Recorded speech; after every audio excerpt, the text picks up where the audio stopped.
ഫ്രോക്കിന്റെ back പോർഷനിൽ നമ്മൾ ബോ കാര്യങ്ങൾ ആഡ് ചെയ്യാറില്ലേ, അതിന്റെ ഡീറ്റെയിൽ ആയിട്ടുള്ള വീഡിയോ ഞാൻ എൻ്റെ ലോങ് വീഡിയോ ആയിട്ട് ചെയ്തിട്ടുണ്ടായിരുന്നു കേട്ടോ. കാണാത്തവരുണ്ടെങ്കിൽ എന്തായാലും കണ്ടു നോക്കുക. അപ്പം വീഡിയോയിലേക്ക് കടക്കുന്നതിന് മുന്നേ എല്ലാവർക്കും അസ്സലാമു അലൈക്കും. വീഡിയോ ആദ്യമായിട്ട് കാണുന്നവരാണെങ്കിൽ ഒന്ന് സബ്സ്ക്രൈബ് ചെയ്തിട്ട് കൂടണേ.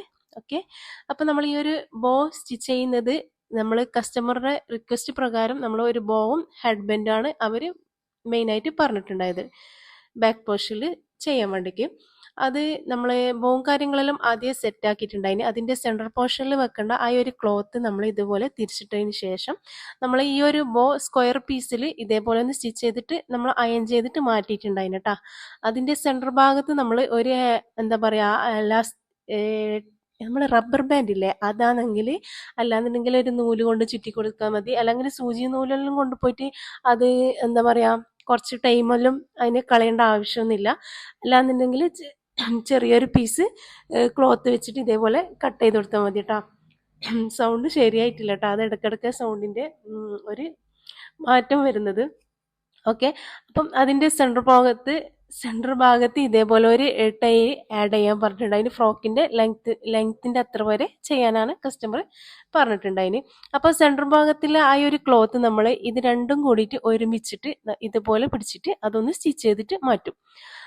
സ്റ്റിച്ച് ചെയ്തിട്ട് മാറ്റിയതിന് ശേഷം നമ്മൾ ആ ഒരു സ്റ്റിച്ചിങ്ങിൽ കഴിഞ്ഞതിന് ശേഷം അത് ആ ഒരു സ്റ്റിച്ചിങ് കാണുന്നതിന് വേണ്ടിക്ക് ആ ഒരു പീസില്ല, ആ ഒരു റൗണ്ട് പോയുള്ള ആ ഒരു പീസ് അതിനിങ്ങനെ പറയേണ്ടതെന്ന് എനിക്കറിയില്ല, അത് ഇതേപോലെ കൈയോട് ട്വിസ്റ്റ് ചെയ്തിട്ട് അതിൻ്റെ സ്റ്റിച്ചിങ് ഉൾഭാഗത്തേക്ക് മാറ്റണം. അപ്പം നമുക്കൊരു പെർഫെക്റ്റ് ആയിട്ട് തന്നെ ആ ഒരു ബോയിൻ്റെ കാര്യത്തിൽ ഒരു ഫിനിഷിങ് ലുക്ക് കിട്ടും കേട്ടോ. അങ്ങനെ ഈ ഒരു ബോവും കാര്യങ്ങളെല്ലാം നമ്മൾ ഫിനിഷ് ആയിട്ടുണ്ടായിന്. നെക്സ്റ്റ് വന്നിട്ടുണ്ടായത് നമ്മൾ അതിൻ്റെ കൂടെ തന്നെ നമ്മൾ ഒരു പീറ്റർ പാൻ കോളറാണ് കസ്റ്റമർ ഫ്രോക്കിൻ്റെ കൂടെ ആഡ് ചെയ്യാൻ പറഞ്ഞിട്ടുണ്ടായിന്. അതെല്ലാം സ്റ്റിച്ച് ചെയ്തതിന് ശേഷം ബാക്കി വരുന്ന ക്ലോത്താണ് നമുക്കിത്. നിങ്ങൾക്ക് ഇതുപോലെ അനുഭവം ഉണ്ടെങ്കിൽ ഒന്ന് പറയണം കേട്ടോ. ഞാൻ എല്ലാ ക്ലോത്തും എടുക്കുമ്പോഴും അത് കറക്റ്റ് മെഷർമെൻറ്റിലാണ് ആവല്, പക്ഷെ എൻ്റെ ഒരു മനക്കണക്കിൽ ഞാനത് കട്ട് ചെയ്തിട്ട് എടുക്കുന്നതാണ് കേട്ടോ. എന്താണെന്നുണ്ടെങ്കിൽ എനിക്കിതുവരെ എത്താണ്ടെന്നിട്ടില്ല, അത് കറക്റ്റായിട്ടാണ് വന്നിട്ടുണ്ടായത്.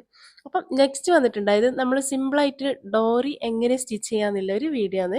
അതിന് വേണ്ടിക്ക് ഇതുപോലെയുള്ള ഒരു ക്രോസ് പീസ് ഇതേപോലെ കട്ട് ചെയ്തിട്ട് മാറ്റുക. ഒരു 1.5 ഇഞ്ച് വീതിയിൽ ഇതുപോലെ ഒന്ന് സ്ട്രിപ്പ് കട്ട് ചെയ്തിട്ട് മാറ്റി മതി. അതിനുശേഷം നമ്മൾക്ക് നമ്മളെ പൈപ്പിംഗ് ത്രെഡില്ലേ, ആ പൈപ്പിംഗ് ത്രെഡ് വെച്ചിട്ടാണ് നമ്മൾ ഇതൊന്ന് തിരിച്ചിട്ടിടാൻ പോകുന്നത്. മിക്ക പേരും ആൾക്കാർ ചെയ്യുന്നത് നമ്മൾ സൂചി വെച്ചിട്ട് അത് അതിൻ്റെ ഉള്ളിൽ കോർത്തിട്ട് അത് ടൈറ്റായി വലിച്ചു പിടിച്ച് അങ്ങനെ എന്തെല്ലാമാണ് ചെയ്യാറുള്ളത്. അതിൻ്റെ ഒന്നും ആവശ്യമൊന്നുമില്ല. ഈ ഒരു സിമ്പിൾ ടിപ്സ് ഫോളോ ആക്കിയാൽ തന്നെ നിങ്ങൾക്ക് ഇതുപോലെയുള്ള ഡോരി സിമ്പിൾ ആയിട്ട് തന്നെ സ്റ്റിച്ച് ചെയ്യാൻ പറ്റും കേട്ടോ. അപ്പം നമ്മൾ സ്റ്റിച്ച് ചെയ്യുമ്പോൾ 1 സൈഡ് ഫൂട്ട് യൂസ് ചെയ്തിട്ടാണ് ഇത് സ്റ്റിച്ച് ചെയ്യേണ്ടത്. നമ്മൾ പൈപ്പിംഗ് ത്രെഡ് എങ്ങനെയാണോ സ്റ്റിച്ച് ചെയ്യുന്നത് അതുപോലെ തന്നെയാണ് അതിൻ്റെ സൈഡ് വെച്ചിട്ടാണ് നമ്മളിത് സ്റ്റിച്ച് ചെയ്യേണ്ടത്. ഞാനിപ്പോൾ ഇത് നോർമൽ ഫൂട്ട് വെച്ചിട്ട് തന്നെയാണ് സ്റ്റിച്ച് ചെയ്യുന്നത്. നിങ്ങൾക്ക് ഞാൻ പറഞ്ഞിരുന്നത് സിംഗിൾ ഫൂട്ട് യൂസ് ചെയ്തിട്ടാണ് ഈ ഒരു ഡോറി സ്റ്റിച്ച് ചെയ്യേണ്ടത്. എന്നാലേ നമുക്ക് ആ ഒരു തിക്നെസ്സിൽ ആ ഒരു ടൈറ്റായിട്ട് നമുക്കത് കിട്ടണ്ടേ, എന്നാലേ ആ ഒരു രീതിയിൽ കിട്ടും കേട്ടോ. ഈ ത്രെഡിനെ കുറിച്ചിട്ട് അറിയാത്തവരുണ്ടെങ്കിൽ നമ്മൾ ത്രെഡ് ഹൗസിൽ ചോദിച്ചാൽ തന്നെ ഇത് കിട്ടും കേട്ടോ. അപ്പോൾ നമ്മളിത് സ്റ്റിച്ച് ചെയ്യുമ്പോൾ ക്ലോത്തിന്റെ നല്ല ഭാഗത്ത് തന്നെ ഈ ഒരു ത്രെഡ് വെച്ചിട്ട് തന്നെ സ്റ്റിച്ച് ചെയ്യണം കേട്ടോ.